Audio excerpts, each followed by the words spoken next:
take your seats, it would be great. I'm Bill Gentry on the faculty here. Let me take my opportunity to welcome you. One piece of housekeeping, this is a wonderful room and a wonderful building. It is also an old building, one of the oldest buildings on campus. Many virtues. One that's not a virtue is the plumbing. It's in the basement. And if you need an elevator, it's that door over there. So just saying, you could go looking for a while here. So this morning, I'm really excited about the session. We put together two papers on an incredibly old topic in economics, property taxation or land taxation, deep history there. And we have two different papers on property taxes. The first one is going to be by Michael Best, and as you can see, many co-authors working from Pakistan. So I'm going to turn it over to Michael. It'll be about 25 minutes to talk, and then we'll take questions from the floor. So you want me to just... How do you want to do this? Oops, I'm never good at here. I'll try and, I mean, Lucy was very good at holding the mic, so I'm going to try and be a rock star. All right, so thank you so much for putting together a really fantastic program and for making one mistake on the program, which is including us on it. And so I will try not to embarrass myself. So this is a joint work with a fantastic team of co-authors, Ali Abbas at the IMF, Ali Chima at LUMS, Ehsan Faruqi, who's a PhD student at Sussex, Adnan Khan at the LSE, and Shandana Momand at IDS in Sussex. And so what we're trying to think about here is this picture. So if you draw the property tax schedules, even in rich countries, so on the left here we have the UK, and on the right you have the US, they tend to be pretty regressive.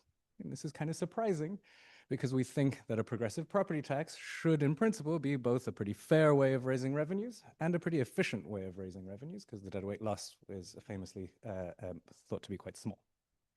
And yet, we don't actually see a huge number of reforms trying to introduce progressivity into the property tax. And so our thought is, why?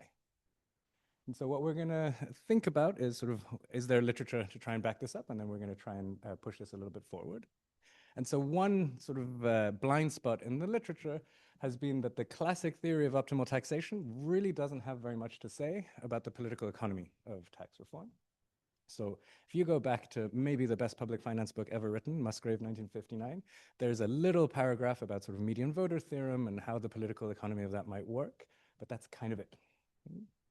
Then Marty Feldstein has this lovely piece in 1976 pointing out that, well, yes, maybe there is some political economy that you need to take into account here, but the way to think about it is that whatever the reform that you're proposing is, it has to be better than the status quo. And so that's kind of as far as we go there. Then, of course, the political economy and political science literature has thought quite a lot about reform, not as much as I would have liked about tax reform, but sort of the theoretical part of that literature builds on the Downs model and the sort of median voter theorem to try and emphasize the role of electoral incentives and coalition formation around tax reforms. And then there's work that thinks about sort of policy reform emphasizing the role of other actors, so the media, lobbyists, etc. One set of people who really should show up in this literature much more than they do are bureaucrats. Okay, so there is, of course, lots of work on bureaucracy, but that intersection between bureaucracy and tax reforms is really, I hope, a goldmine to try and dig into. And so in this paper, we're going to focus on two sets of actors. We're going to focus on local political workers. These people, you should think of them as conduits between citizens and then political parties. Their job is to sort of scope out on the ground how are people feeling about things and then channel that information up to their seniors within political parties. And then the second group that we're going to focus on is the bureaucracy. We're going to focus a lot both on the frontline bureaucrats, the people whose job it is to actually implement all of these property tax reforms or any other types of property tax issues. And then also we're at the moment interviewing all of their bosses to get some texture on how the organizations are put together. So what have we done here? So we embedded a series of experiments into an actual property tax reform that happened last year in Punjab. And so we're going to focus on Lahore, the biggest city in Punjab. And we're going to try and ask two broad questions. The first one is, what types of reforms are people actually going to support? What types of reforms actually have a hope of getting passed? And we're going to focus on three aspects of reform. We're going to talk about the policy itself. How progressive is it? We're going to think a little bit about the political landscape around the reform. So we're going to think about what types of coalitions might be able to be built around reforms. And then we're also going to think about implementation. Different types of tax reforms have different implications for the people who actually have to do the work of making this happen. And so that might also be relevant here. To do that, we're going to mostly study the effects of randomizing the salience of these three things on recommendations made by the people that we are interviewing that are high stakes. I'll explain in a second how that works. And they're making recommendations to their superiors during the process of formulating the tax reform that eventually did get passed. Then after the reform, since then, we've been doing more work to try and think about what makes tax reform sustainable. Like now you've passed the reform, there's all sorts of resistance that might emerge, both within the government and from citizens. And so we're going to try and think about how much citizen support matters for the sustainability of taxes, how much elite and interest group support matters, and how much the compliance and the administrability of the tax reform actually matters for the sustainability. That's very work in progress. I have a couple of things to say about it, but basically we're doing a conjoint experiment and a lot of qualitative work, which has been a lot of fun trying to learn how to do this well. So let me tell you a little bit about where we're working. So here's a map of Lahore. So Lahore is the 9th largest city in the world. More than 11 million people call it home. If you ever get a chance to visit, do go. It's one of my favorite cities in the universe. It collects about 40% of Punjab's property taxes from about 1 million properties that are registered for the standard property tax. That's what I wanted to say. And so who are we going to work with? Our main sample is going to be 292 bureaucrats. That's the universe of the excise and taxation officials whose job is to go door to door, basically, and hand out tax bills and then collect the money. And then 831 of these local political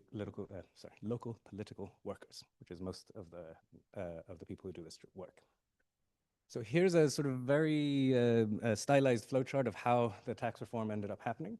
And so what we're trying to emphasize here is how information is going to flow upwards from citizens and become an input into the final policies that get proposed. Okay, so citizens are here at the bottom. At the top are the people who have sort of the final say. Okay, you have the excise and taxation minister, that's a political appointee. You have the cabinet of the government. They're going to be the ones who ultimately send the draft law to the assembly at the top right there, and they vote on it and decide whether or not this actually happens. In between, there's sort of two main types of actors that we should think about. There's these guys that are the leadership of the tax department, the guys who actually have to implement things.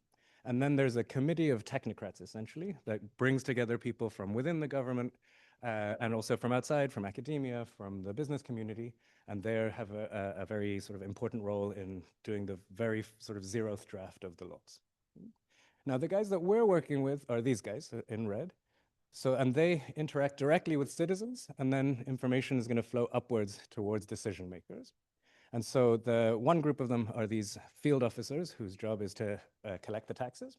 And then the other group are these local political workers who channel information up to politicians. So who are these people? So we asked them a bunch of questions about what they think are the types of things that are going to make a policy successful. And then we're going to ask them to grade each of the possibilities between 1 and 5. And so then these are the average scores amongst the two groups. And so you notice a couple of things. They agree on a lot of stuff. They agree that generating revenues is a good thing. And then there's some places where they have some minor disagreements. For example, bureaucrats care much, much more about how easy it is to enforce taxes than politicians. And politicians care much more about what you end up doing with the money. Can we provide more public goods with this? There's a little bit of a gap. I was expecting this gap to be much bigger, but it is true that politicians care a little bit more about political opposition.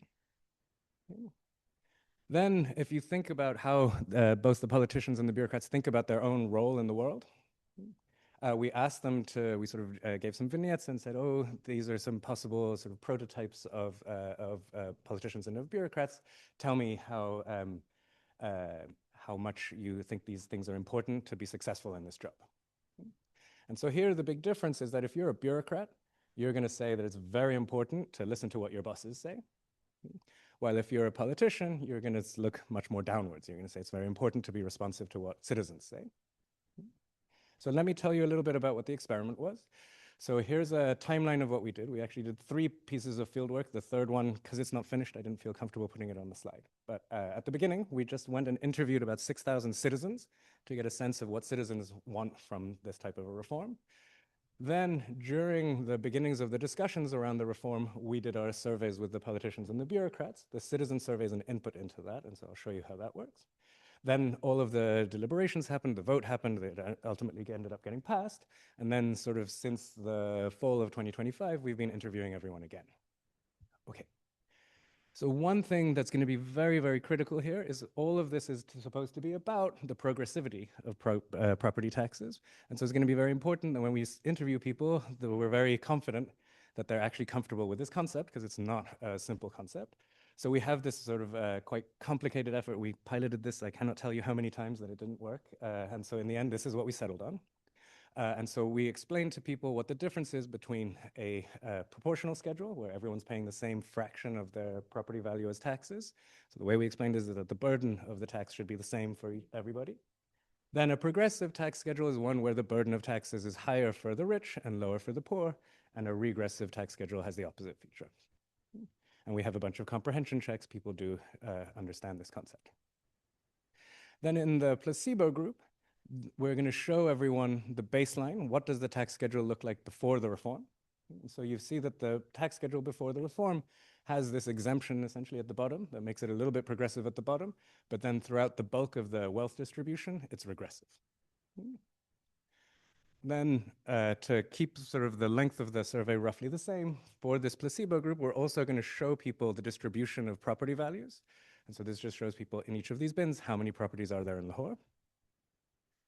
And then we're going to elicit preferences from them. So we have this rather complicated looking dashboard, but essentially what's going on here is we show people a sequence of actual properties in Lahore and say, for this property, what do you think its current tax liability is? And what do you think its, sorry, not tax liability, tax rate is? And what do you think its tax rate should be under a better system? And from this, we can elicit people's preferences, not in this very sort of reduced form stylized way. We can get this at very, very many points in the in the wealth distribution. And then one of our main outcomes is going to be collected like this. So we tell people, look, the discussions are happening right now. We have a mandate from the government, both from the Excise and Taxation Department and from the Provincial Assembly, to talk to you to help us gather information about what we should do here. And so on this form, they're going to be shown 3 different proposed tax schedules. This flat one up here, that's the proposal that comes from the citizen survey if you take the average preferences of rich people. Then here's the status quo. And this step function, that's the government's proposal. And then there's a fourth one rather, sorry, which is the average preferences of the poor households in this, in the community. Then in the placebo group, they don't know where these are all coming from. They don't know who's the person who's proposing this. And so the political coalition that you could build around these proposals is not as salient. This is high stakes because they were told, and we have a little video and a letter from, for the bureaucrats, the chief of excise and taxation, and for the politicians from the speaker of the provincial assembly, saying, look, we really want this information. This is going to matter for how we make decisions. And so hopefully this makes it incentive compatible for people to actually reveal their true preferences. And so then our first treatment is this proposer treatment, where we're going to do a lot of stuff that's the same. We're going to show them the status quo. We're going to show them the property value distribution. And then we're going to show them some choices. We're going to randomize which ones they get to pick between. And in this treatment, they actually see who is making this proposal. Is this proposal coming from low-income households? Is this proposal coming from the government, et cetera? And then we work through the distributional implications of switching from the status quo to each of these possible proposed tax schedules.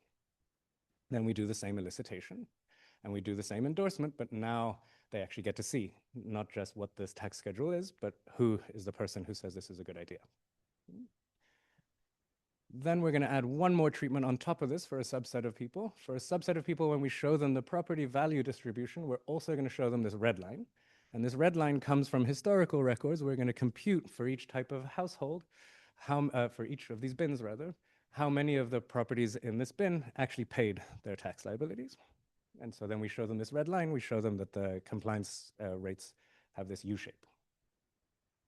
To analyze this, let me show. So to analyze those endorsements, we're basically going to use a multinomial logic model. Everyone has a random choice set, and then we're going to see whether you're more likely to choose each of the options, depending on which of the treatment arms you're in.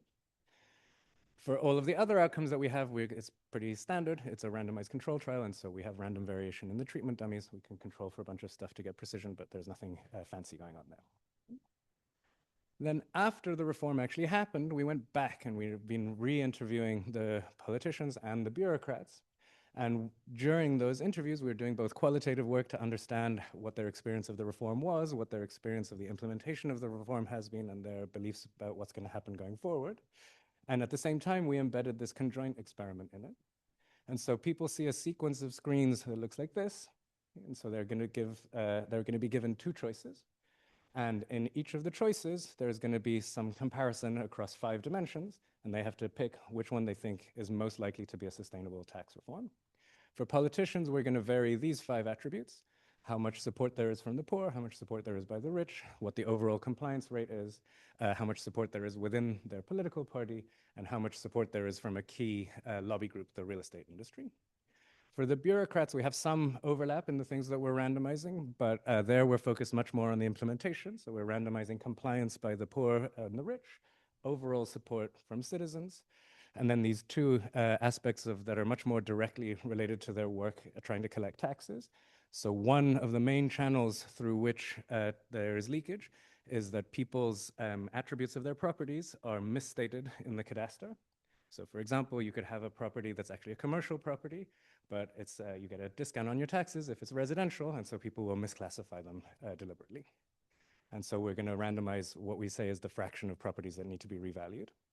A different way that people can avoid paying their taxes or evade paying their taxes is just to fail to pay, to be delinquent. And so we're going to randomize the fraction of delinquent households as well. So what do we see? Bill, how much time do I have? 10? Oh, I'm going to talk much more slowly. Okay, let's go.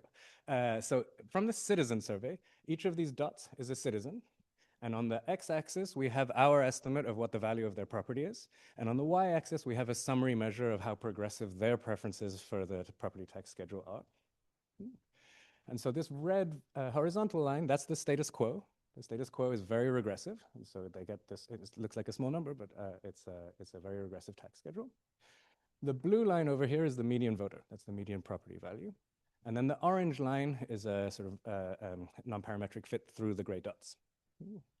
And so what you see is there's plenty of people who would support moving away from the status quo to some form of more progressive tax schedule.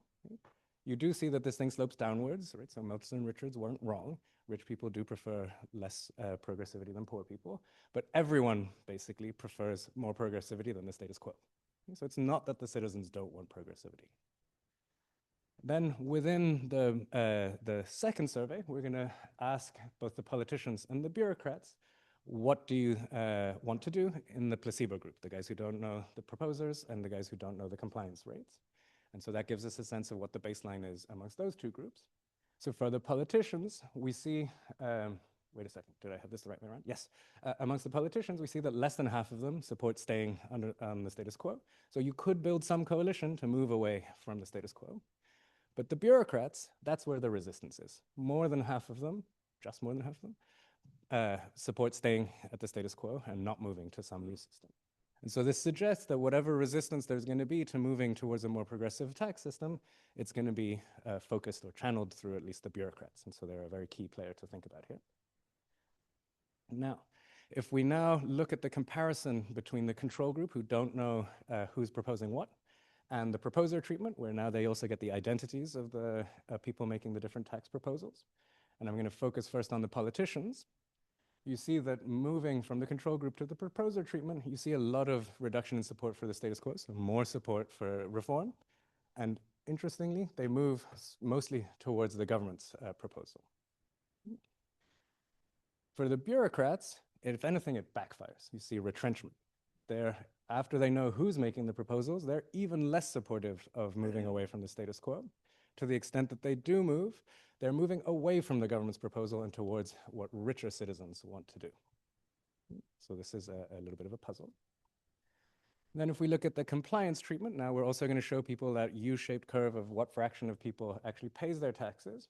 And so if you look within the bureaucrats, this is the only way we manage to move bureaucrats' preferences towards progressivity. It's something about the administrability of the tax.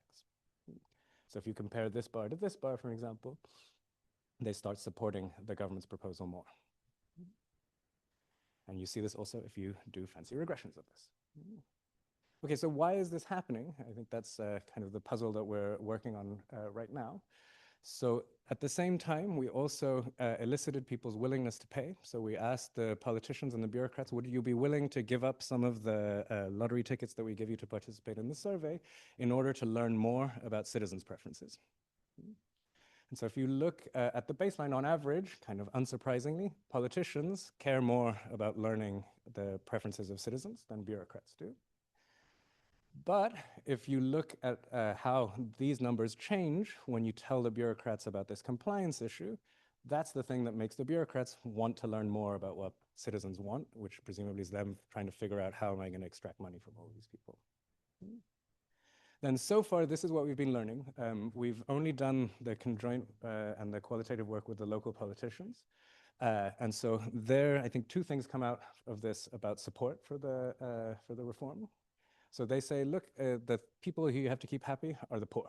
Those are the people, there's a big voting bloc. If you want this thing to be sustainable, you have to keep them on board.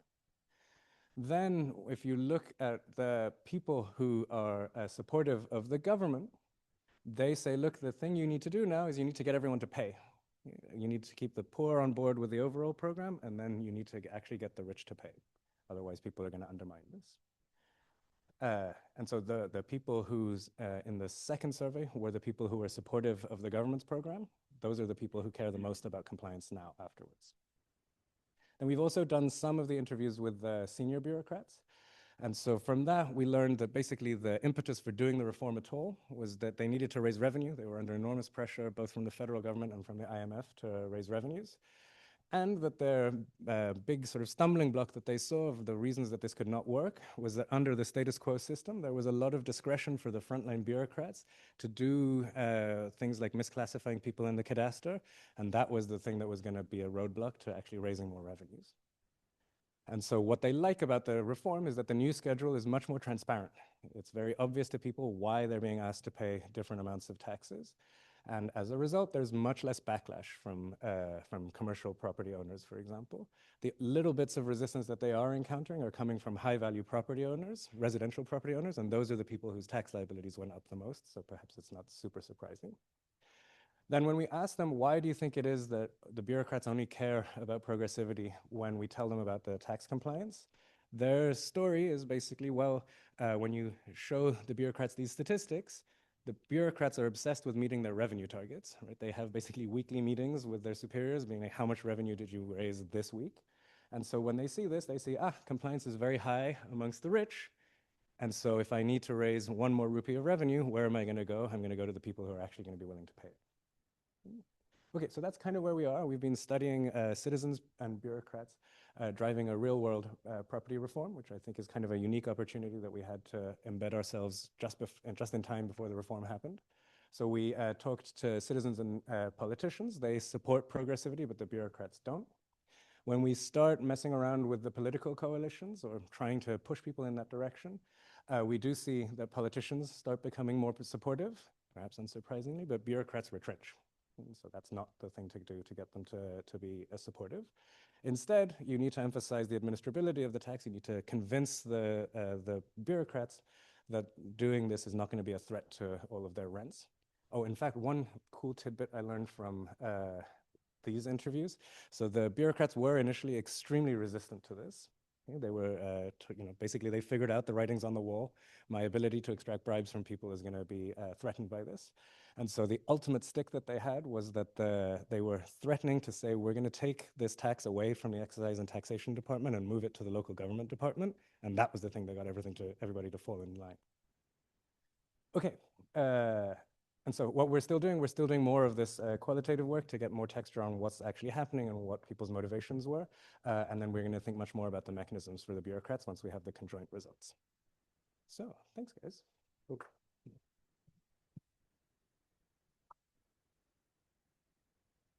Thank you, Mike. So we have a amount of time for questions.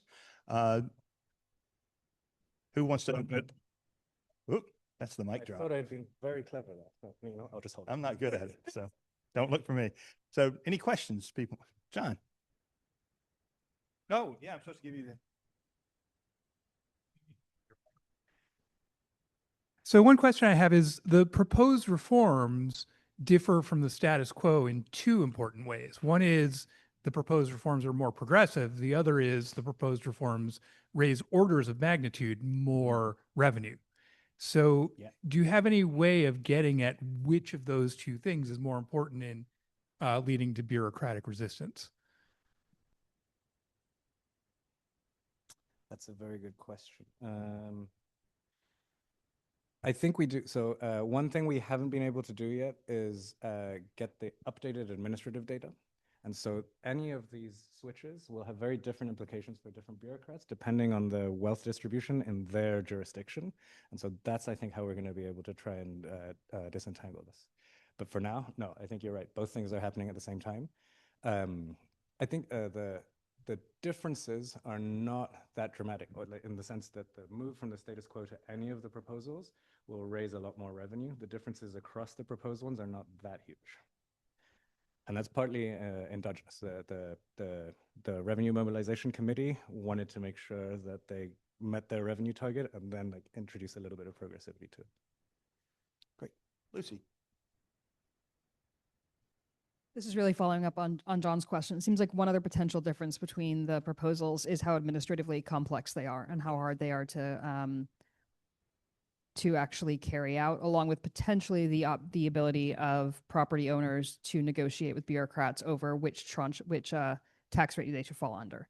It gives, if it's no longer kind of a flat tax, then there's a lot more incentives to try and finagle the exact value of your property. And is there a chance that that's also driving some of the bureaucrats' resistance? So I think you hit the nail on the head. So alongside this reform, there's a change in the way that the valuations of the properties are done. And so we're kind of ignoring that. We're looking conditional on the change in the valuations. What should the rate schedule look like? And so the old system, you had this very complicated formula that tried to figure out what is the rental value of your property, and then there was some schedule that was applied on top of that. And that created a lot of discretion for the bureaucrats to say, well, you owe X amount, and then no one could figure out why that was the amount that they owed. And so that gave them a lot of bargaining power. There were also built into the schedule, there's a difference between rental properties and self-occupied properties. There's a difference between commercial properties and residential properties, and most of that has been eliminated. And that was the seniors trying to take the discretion away from the bureaucrats to bargain with the citizens. And so that was also why the bureaucrats were very resistant to this at first. And so we'll dig much more into that in the qualitative work. Thanks.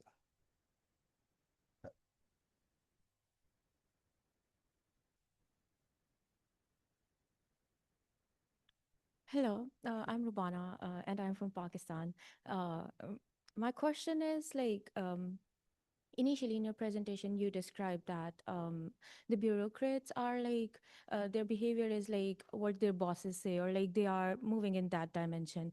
But when we were discussing the implementation part of like the change, it's like what were the underlying reasons of the bureaucrats more tilted towards, or like the status quo presentation, like why what were the underlying reasons, or what was the inclination of bureaucrats or the bureaucracy towards that? To the status quo schedule. Yeah.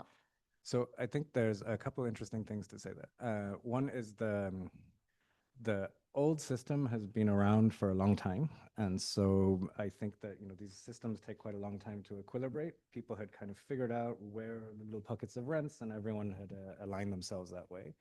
And so I think a lot of the resistance from the bureaucrats is just status quo bias. Like, this is a system that I know how to take advantage of it, I know who's going to do what, and it's predictable, and I like my life like that. It's simple.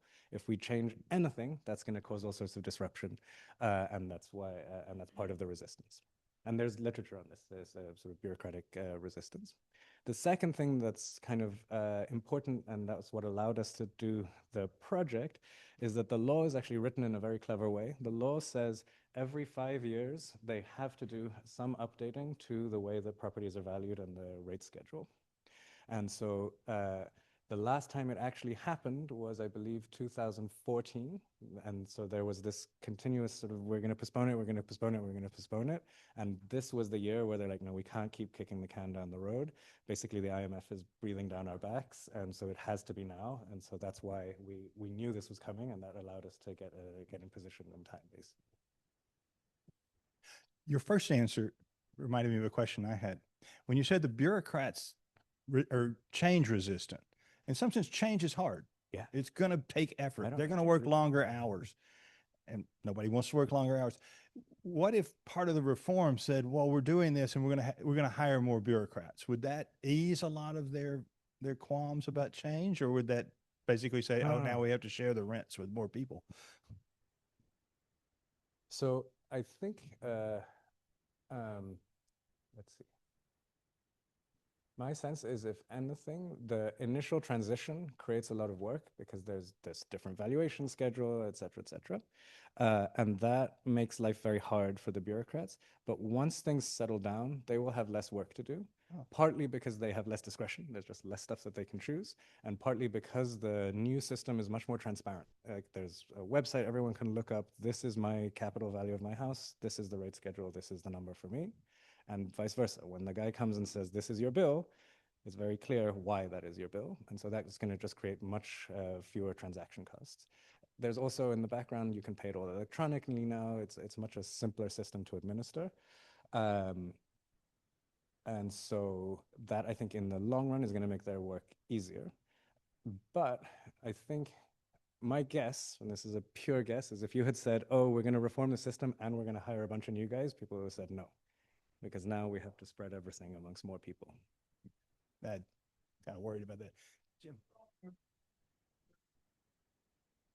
Notion that a reform would be accompanied by new computers and higher pay and additional colleagues and whatever things. I mean, something about the actual implementation of this that might Not that I'm aware of. ease their opposition to the.